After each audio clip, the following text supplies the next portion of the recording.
Well, folks, buckle in and get your power-ups ready. The Nintendo Cinematic Universe is on the way. It is closer than you think, and the Mario Brothers movie may in fact be the biggest animated film of 2023. Look out, Disney, look out, everybody else. It's coming.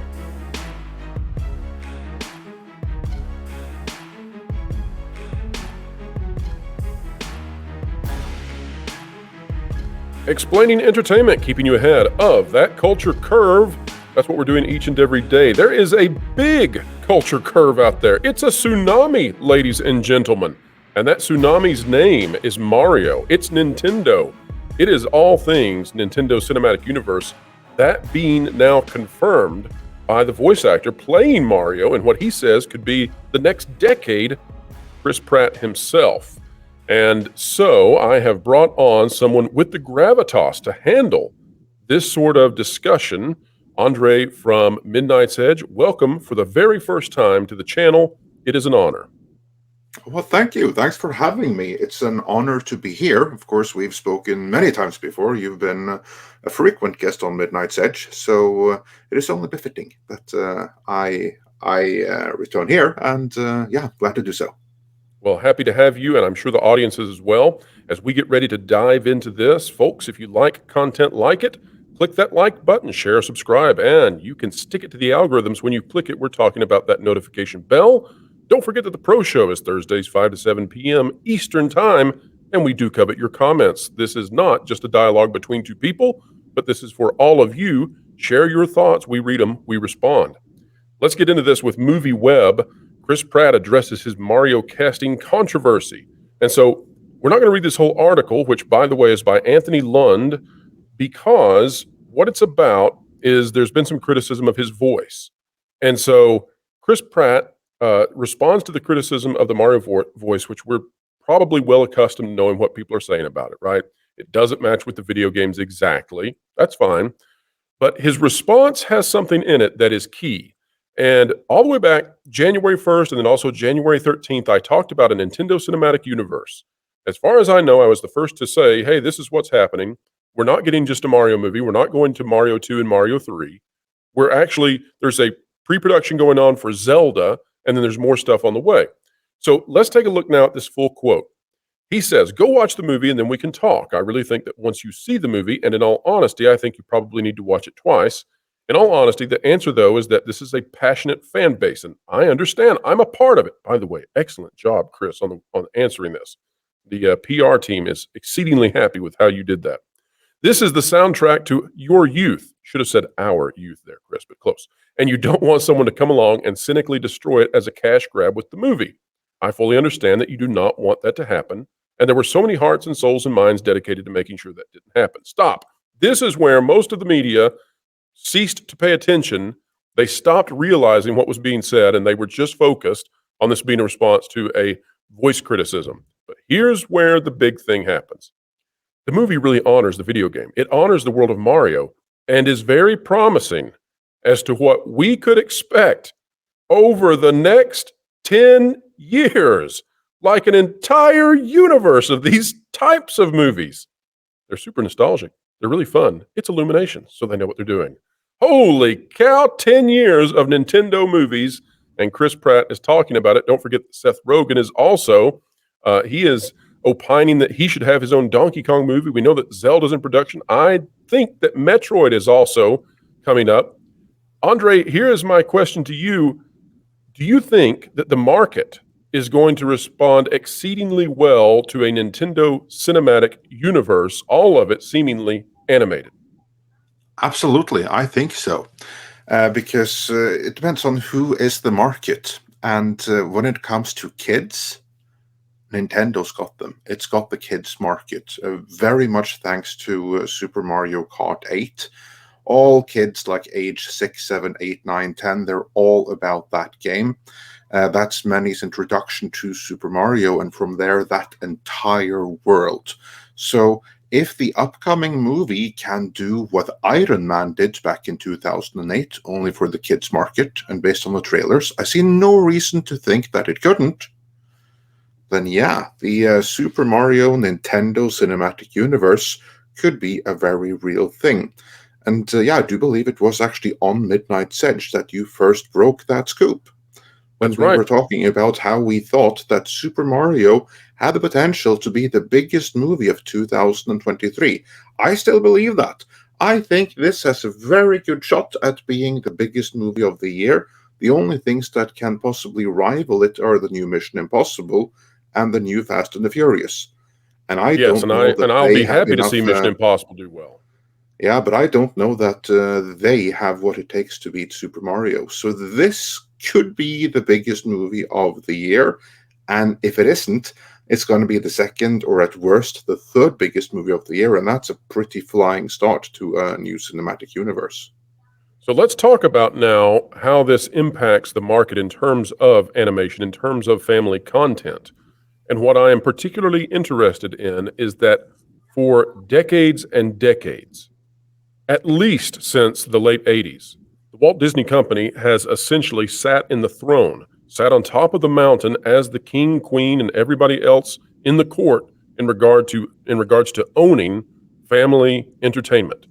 Now, Disney has abdicated that by getting into politics and into divisive content that people don't like. You can like it. You can say, for all of you out there, you can say, well, I loved Strange World or I loved Lightyear.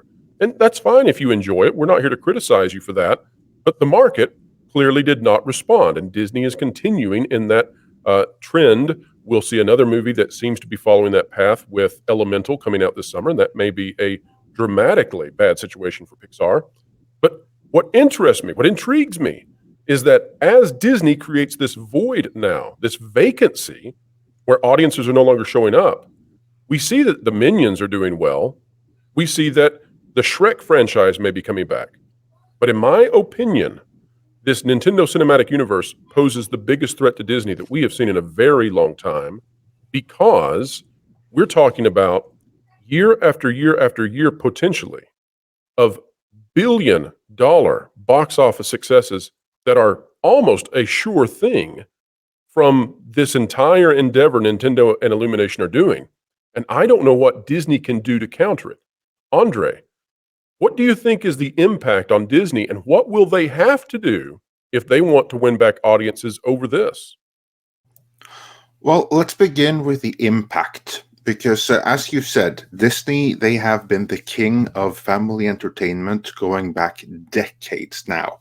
First with Disney Animation, then with Pixar, then with the MCU, in that order. And they have also fallen by the wayside in that order. And the funny thing is that this movie right here can topple all three of them in one go. It's going to topple Disney Animation, it's going to topple Pixar, and if it creates sufficient excitement, it's going to topple the MCU. It's certainly going to outgross any MCU project coming this year, most likely. And the audiences that love that is going to be much more hungry for the next installment than the burned out Marvel fans that still remain. So that's the impact of the movie right there. As for Well, what Disney can do to counter it, just to address that real quick, they yes, have yes. to change course real fast. That's like the thing. And I don't think that they have it in them. They would have to do something akin to what David Zaslav did when he came into DC, where he basically instantly shut down the in production Batgirl because it was, well, that, of course, this wasn't the official reason, but the real reason was that it was so woke, it was going to completely destroy the brand, and they did not want to go down that direction of the all-female trinity, because that's where they were headed. Bob Iger, if he wants to save Marvel and reverse course here, he's going to have to do something similar. He's going to take the entire slate that has been announced for the remainder of Phase 5, and he's going to have to cancel everything that isn't already released, and yeah, basically start over with a new plan. And I don't think they have that in them. I don't think they can do it, even if there was a will to do it. Like, the will isn't there. So until the will is there, it can't be done. There's nothing they can do to save. They are locked down in their current path, and their current path isn't working. You said something very interesting that I want to key in on. And that is that I'm looking at this in terms of what this will do to Disney's animation, in the way of it takes Disney and places it firmly in second or even third place year after year if this is successful. But then you talked about this in contrast to Marvel. And I think that's, well, I had a bit of an epiphany because as you were talking about that, it dawned on me that you're right. This is not only a threat to the animated side of Disney, but also in this highly interconnected, episodic cinematic universe format that Marvel has been so successful with. Well, now Marvel is in just shatters. I mean, it is amazing how far they have fallen and how fast. But if people begin to devote their attention to what's happening in this Nintendo cinematic universe, as opposed to all the little connections that are going on inside this Phase 5 dive at Marvel, then I think that this pulls the winds out of the sails of Marvel as well. And I particularly find this intriguing because I've been hearing this now for maybe a year or more that companies were eager to get away from Western franchises because they saw that they were already damaged. They were damaged by this push into woke and divisive ideologies, whatever people may think of it, and they wanted to go into Japan, let's say, and find franchises that did not have that baggage now associated with them. And so there was success with Sonic. Now they're going to Nintendo. And one of the key things that's happened is that as they were storyboarding this, I am told by a source that says that they have worked with this movie in the past, that as they were storyboarding this out, they had taken sort of a Western modern approach to the character of Princess Peach. They were going to modify her into being a little bit of a girl boss. And there may still be some inklings of that in the final product. But what I'm told is that Nintendo came in and said, no, we're not going to do this. We're going to keep these characters true to their source material, and Mario will be the star of the Mario movie. Luigi will be the second character in the Mario movie, and that's that. And at first I thought, well, why did it matter that much to Nintendo? I mean, I understood from a principled standpoint, but now that I see this entire Nintendo cinematic universe being blossomed into existence, if you take a character like Peach, who is sort of an archetypal girly girl, very feminine character, if you take that and you move it into something that would clash with, let's say, Zelda, or let's say with the Metroid franchise, you can see how Nintendo is saying, no, this feminine character is worth protecting. And that's very different from what we've seen out of the West. What do you make out of this idea that the culture of Japan may be coming in and resetting Hollywood with this kind of success we're about to see? I think there's two aspects to it. One is the institutional memory of the 1990s movie, which didn't necessarily do any girl boss thing, but it did deviate from the source material and the formula that Just the a little. fans just a tiny little bit, just a tiny little bit with like the cyberpunk and everything. But I do believe that some institutional memory of that remains, and that's part of it. That right now it's part of like Nintendo DNA, where movies are concerned. We're not doing that again. The other thing is that they will obviously have paid attention to what's happening in the West. They will see what is happening to the West's own entertainment, to Western comics, to Western franchises where they went all girl boss. The girls didn't appreciate it. The girls didn't become new customers and buy it because of it. On the contrary, the boys fled and went all the way to manga instead, which is what's been killing it in sales.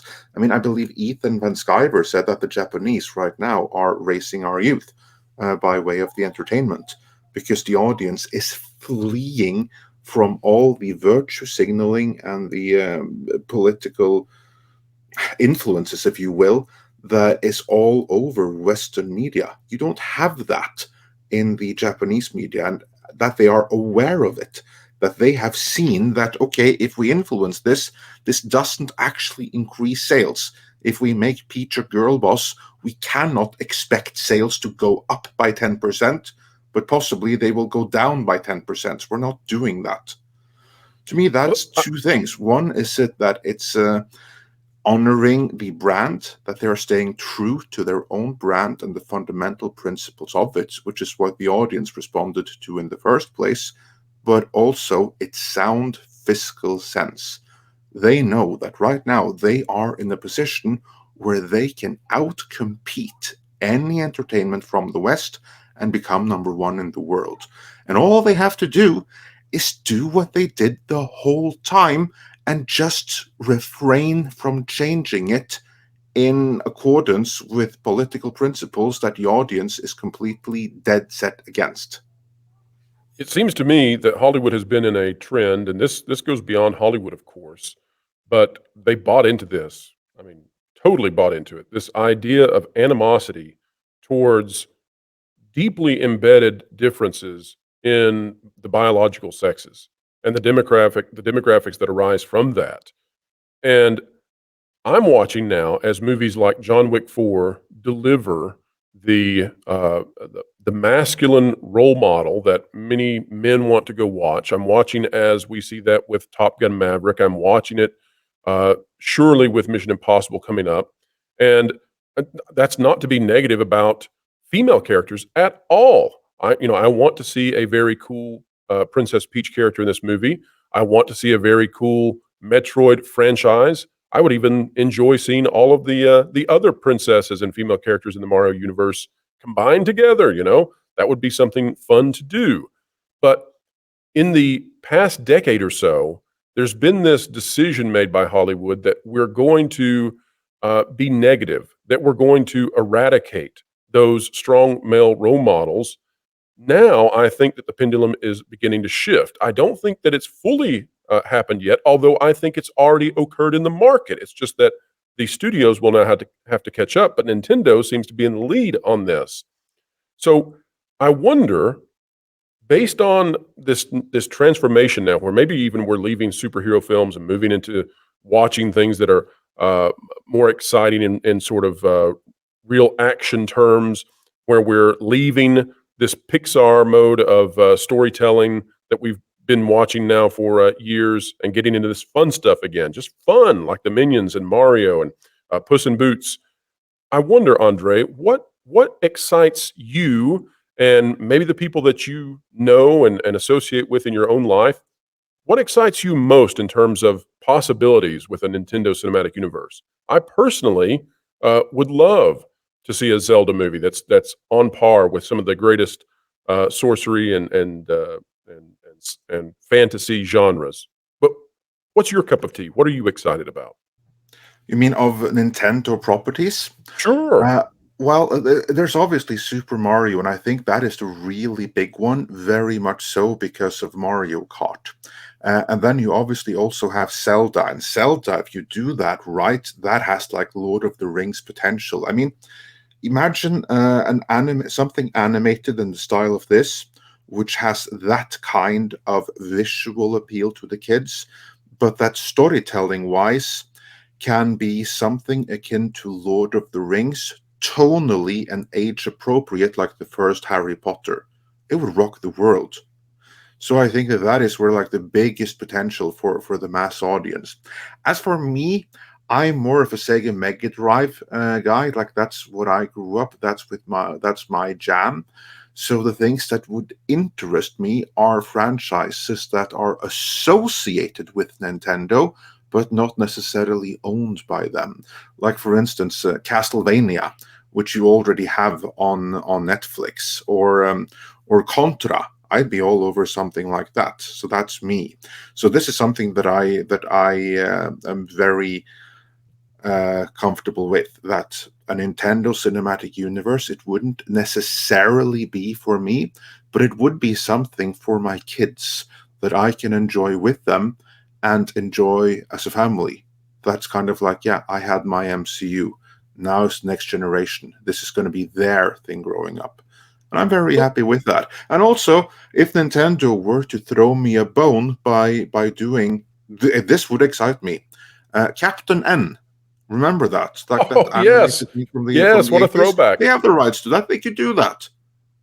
Well, let me ask you this. If we get to the point where this all comes together, a la the Avengers, but instead it's the Super Smash Brothers movie, how much fun would it be if Nintendo and Illumination could work it out with Paramount, work it out with Sega, and have that crossover where once the Nintendo characters are in need, Sonic and Tails come through the portal? Would that not be just a lot of fun to watch? That would be a hell of a lot of fun to watch. You know what would be even more fun? What's If that? Disney down the line realized that, oh shit, we've lost, there's no way we can beat this, we might as well join them and license out Mickey Mouse, Donald Duck, and DuckTales. You have that in the sequel to that. How awesome would that be? I mean, It would that's be what it I would mean. be Like awesome. this is for the kids, like the target audience for this. But that's brilliant, and that's fine because do this right, and it's amazing, wholesome family entertainment, which is why I think this has more potential than anything else. You know why I like this topic, Andre? Do you know why I mean, this really does excite me. Yeah, The go and reason do. the reason for me is I'm sick and tired of being sick and tired of Disney. And Disney has been at the top, and they refuse to make content that gets me excited. And lately, there is finally this push from these other companies now to take the lead and give me the stuff that makes me excited again, makes me feel like a kid again. Whether that is the Sonic movies or this Nintendo Cinematic Universe, the possibility of those two things coming together, whether that is John Wick 4 or all the stuff that Tom Cruise is doing, finally, we're getting back to that moment where we can go watch movies for fun and everybody can go watch them. They don't have to be controversial. Yeah, So is no, that where we're going, you think? Are we finally getting the reprieve we've been hoping for? not from Disney. In a sense, we have always had that reprieve. We've just had to look for it in smaller things, right? And what this is that this is another mainstream thing that's going to be accessible for all. And for that reason, I think it's going to be huge. All the all Nintendo has to do is to resist any kind of pressure, any kind of ESG money to try to influence and incorporate the message. As long as they are able to just remain true to what they've always been, they're going to be fine and they're going to conquer the world because as it is, everyone else have self-destructed. So in a sense, they're the only ones left. I mean, you wouldn't think it would be possible for Disney to self-destruct the way that they had. I mean, Disney certainly didn't think so. They must have thought that we can do whatever we want with Star Wars, we can do whatever we want with Marvel, with Pixar, what have you, because the audience is going to be there no matter what. And they were wrong. That didn't happen. And just for treating the audience so shoddily, they deserve to fail. They deserve to be knocked off the pedestal, and for someone else to come and become the new number one. And then maybe Disney will then learn to become hungry again, to learn to make entertainment again. So this is like a natural adjustment in the market that I'm excited for. I just hope that Nintendo will be able to do what Disney weren't able to, which is not to be corrupted. And so I reach out right now. If you are someone watching this video and you are part of the Nintendo decision making process or you're part of Illumination, let me just say, all we want is for you to make content that everybody can enjoy, or at least the largest demographic possible. I'm not asking you to make conservative cartoons. I'm not asking you to make liberal cartoons. I'm not asking you to make woke or not woke or anti woke or anything in between. I just want something that people of all sides can go and say, now that was a fun movie. Now, Andre, it seems a little silly. And do you have a final thought, real quick? Yeah, I would like to ask them something as well, something even simpler, which basically says the exact same thing that you just did, only in even simpler terms. Crystallize it Don't for me. don't change. Just do what you've always done. Just do what you always did to win the market over. Continue doing that without being tempted by any kind of modern influences, and you'll be fine. Mario number one. Andre, it seems a little silly to even ask because you're so well known. And you truly have been someone at the forefront of pushing culture into the correct directions as best you can. But it is tradition here. Please tell everybody watching, where can they find you on this great, big, beautiful web out there? Well, you can find me over at Midnight's Edge on YouTube and on Rumble. We'll soon be doing some Rumble exclusive content as well, but mostly on YouTube. And on Twitter, where I'm much less active, you can also find me under my handle at Andre Einherjar. So yeah, just head on over to Midnight's Edge for almost daily live streams and scripted video updates. Folks, if you're not yet subscribed to Midnight's Edge, you are missing out. Seriously. It is one of my absolute go-tos. I love the content that they produce. As we wrap this up, folks, again, if you like content like this, click that like button, share, subscribe, and you can stick it to the algorithms. When you click it, we're talking about the notification bell. The Pro Show is 5 to 7 on Thursdays. That's Eastern Time. We'd love to have you there live with us. And this little baby channel, only almost 4 months old now, is learning how to crawl, and we've almost hit 10,000 subscribers. When that happens, we will be opening up memberships and announcing what all that involves. So we're very, very excited. Drop a comment down below. Let us know what you think. We don't want this to be just two people talking in a vacuum. We care about what you have to say because you're the electricity that makes all this possible. Wherever you are, whatever you're doing, keep learning, keep growing, and keep having fun.